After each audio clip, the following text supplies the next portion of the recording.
It's time for This Week in Research Papers. That's right, welcome to TWIRP. And now here's your resident TWIRP, the StudyFinds guy, Geoff Allen. Oh, great. Now I'm a TWIRP.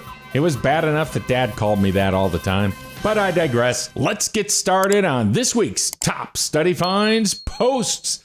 Number 10. A spectacular crested dinosaur with a huge sail has been dug up in the Sahara, and scientists say it resembled a giant bulldog. The terrifying carnivore that roamed in the Cretaceous period.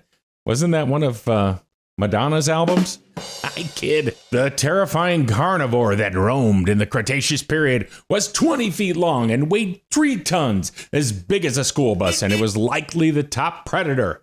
The unnamed theropod is a member of the Abelisaurids and cousin of the feared Tyrannosaurus rex. Scientists unearthed the 98 million year old neck bone fossil at the Bahari Oasis about 180 miles southwest of Cairo. At the time, this site would have been one of the most terrifying places on the planet, notes lead author Bilal Salam. Number 9. Traditional Indian medicines can effectively treat type 2 diabetes, a new study finds. Researchers from the University of Nottingham found that Ayurveda medicines, which are common in South Asia, can help people with the condition maintain their blood sugar levels. These remedies can also help people manage their body weight, blood pressure, and cholesterol, according to the study. Are you guys trying to say something? Ayurveda is a traditional medical system that has been in practice for thousands of years in many South Asian countries, including India and Nepal. It involves lifestyle changes, including diet, detoxifying, and purifying therapies and medicines which contain plant, animal, or mineral ingredients, either alone or mixed together. Some of the herbs are also ingredients in remedies treating illnesses in Iran, China, and Mexico, and on Kentucky Fried Chicken. That last part, I threw that in. Well, many diabetics prefer not to use Western medicine because of the cost and the side effects and the fear of regular injections. Be sure that you talk with a medical provider that you trust before making any changes. I'm not a doctor, Western or traditional. Number 8.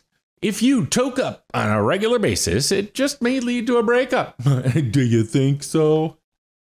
New research from Rutgers University and Mount Holyoke College finds marijuana users are slower to pick up on potentially problematic dynamics in their relationships.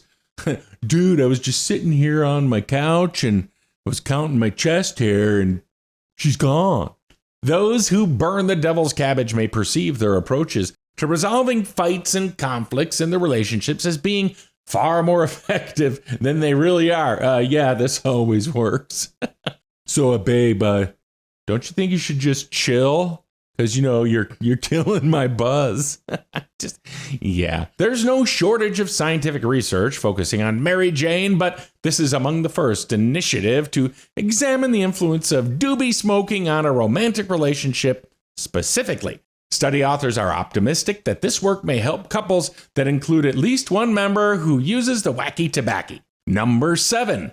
CPR can save lives, but the coronavirus pandemic has made it kinda nuts. Some emergency workers are learning to perform CPR without mouth-to-mouth or while using a breathing bag.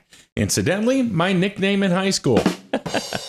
A new study finds you can actually give someone mouth-to-mouth while wearing a face mask, and it will be effective. Okay, I mean, that's great, but if it was me, I can hardly breathe normal without trying to breathe for someone else on one of those things, but you do you.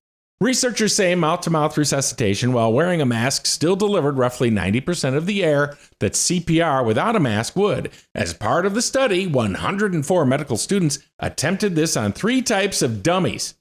I wasn't there. I heard that, including 2 adults and 1 child model. Well, there you go. Number 6, eye health may directly regulate how long someone lives. Look into my eyes.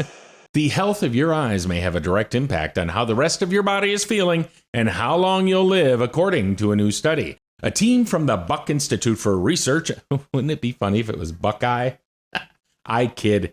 A team from the Buck Institute for Research on Aging has found a link between diet, circadian rhythms, eye health, and lifespan. It's the first time scientists have connected all of these different aspects of health to a person's eyes. Senior author and Buck Institute professor Pankaj Kapahi said, quote, "Our study argues it is more than correlation. Dysfunction of the eye can actually drive problems in other tissues." Researchers note that Kapahi's lab also demonstrated that fasting and cutting calories can improve multiple functions throughout the body, including eye health. Kapahi said, quote, "We are now showing that not only does fasting improve eyesight, but the eye actually plays a role in influencing lifespan. It seems like the internal clock is key. Researchers say the connection lies in the circadian rhythms, the 24-hour clock that regulates a person's bodily functions during the day and the night. This internal clock affects every cell in the body, adapting to light and temperature and changes as the sun rises and as it sets."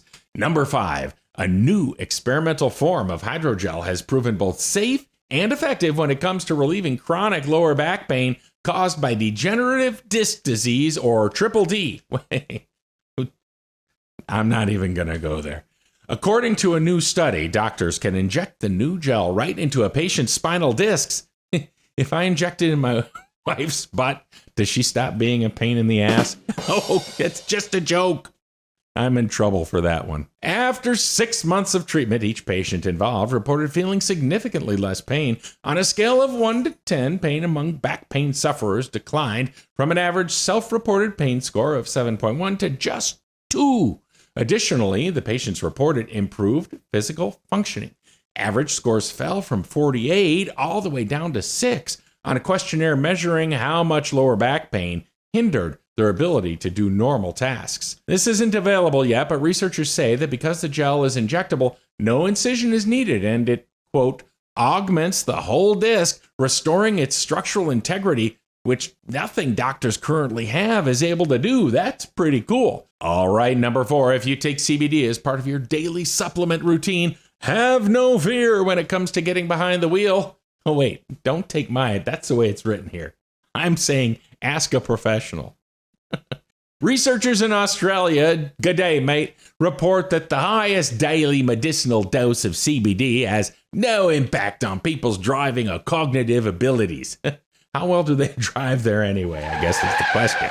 CBD is a component of cannabis, which many people around the world use to improve their sleep and energy levels. It's often consumed orally in an oil form, but it can also come in gummy bears, chocolate, and even beer. Okay, the beer is going to hurt your driving, just so you know. Many countries allow people to drive on CBD as it is not psychoactive and contains less than 0.1% THC, which is the substance that gets people high when they smoke the devil's cabbage. Okay, moving on, dude. Mosquitoes. What? Mosquitoes? Have mosquitoes figured out how to beat the DEET? According to new research, the pesky insects learn to dodge pesticides. Those little bastards. They recognize the smell after a single exposure and steer clear, making them ineffective, say scientists. Hey, wait. If the mosquitoes stay away from the DEET, how is that ineffective? Seems to me it's working. The study by scientists at Keele, didn't we know this? The study by scientists at Keele University in England and the University of Science, Malaysia, shows the insects are more intelligent than previously thought. The international team exposed female mosquitoes, which transmit dengue and Zika and West Nile, to non-lethal doses of 5 pesticides. Okay, I'm going to try and read these pesticides. They include malathion, propoxur, deltamethrin, primetharin, and lambda-cyhalothrin. Suffice to say that's some nasty stuff. In tests, subsequent exposure to the same one deterred mosquitoes from feeding and resting, increasing survival. Why aren't they dying the first time they're exposed? I know you have this question, that's why I'm asking. And okay, I get that, but I'm not spraying pesticide on my arm, and if they stay away from the bug spray, more power to me. Yay me. Okay, this study leaves questions, but the bottom line, the little pricks remember the smell. Okay, I get it. Okay, number 2. Number 2. According to a recent study, lack of sleep could be interfering in your love life because it makes others look less attractive. Well, give me a beer 5 and I bet I can fix that. Not getting enough shut-eye alters the way we see others, and Not in a good way, say researchers from Uppsala University in Sweden. The finding could have great implications for bar-going singles who are routinely sleep-deprived. Now, I remember the old Mickey Gilley song, you know, the girls all get prettier at closing time. Maybe he was wrong. This guy's going to fall over. Somebody catch him. Using eye-tracking technology that can detect what a person is looking at in real time, the team studied 45 young men and... 45? Really? Okay.